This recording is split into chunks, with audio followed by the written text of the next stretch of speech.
I've never been in love with the idea of baked-in room sound, no matter how famous the hall. I'd much rather have an impulse response or use a great algorithmic reverb so that I can apply my own level of room to the mix. Sure, that wonderful hall sound can lead to a great and satisfying out-of-the-box experience, but it can also lead to problems when you're in the mixing phase, especially when you're trying to match the hall sounds of different developer libraries. I prefer as dry a sound as possible, and I think most mixing engineers would tell you they feel the same. Which brings us to Spitfire Studio Strings. Unlike most of Spitfire's libraries, this one changes things up a bit. While you do get the room sound of Air Studios, it's much smaller, drier, and more controllable in the mix. Keep in mind that what I have here is the standard version of Studio Strings with only a single tree mic. The other version, Studio Strings Professional, has multiple microphones, including close mics, which I assume are even drier. But that version is considerably more expensive, and I thought it would be better to check out the library that's more in line with the average fledgling composer's budget.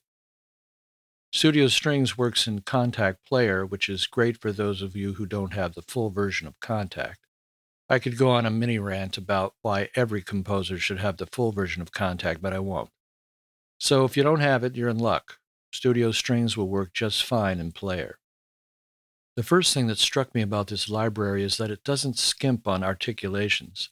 Here's a list from their website, and the sheer number is pretty astonishing for the price. Spitfire not only provides key switch patches, but breaks the instruments down into individual patches as well. So let me play some of the articulations for the violins to give you a sense of the standard library. If you want to hear the other instruments, I urge you to check out the Spitfire walkthroughs, which are linked below.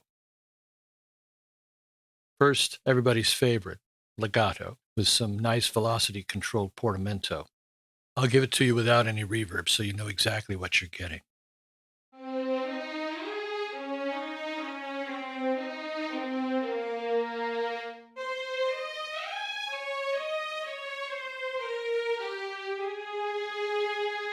It still has that back-of-the-room sound, but it's a much smaller room and the tail is almost non-existent.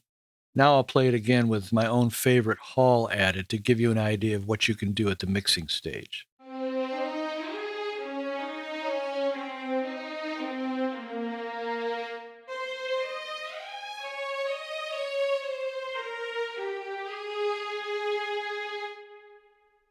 The rest also have my favorite hall added.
That's just a taste of the first violins. Again, if you want to hear the cellos, violas, and basses, as well as many of the special effects, check out the Spitfire walkthrough in the link below. Overall, I've found this to be an excellent string library. The smaller, drier sections give it a raw sound we don't usually hear in a Spitfire product, and make this a much more attractive purchase for someone who prefers that dry sound. I think the only real weakness here are the shorts, as they lack some of the bite I'd like to hear, and get a bit sloppy when they're played too fast. I'd also like to see a staccato patch, but apparently Spitfire didn't feel one was necessary. I'm not sure why.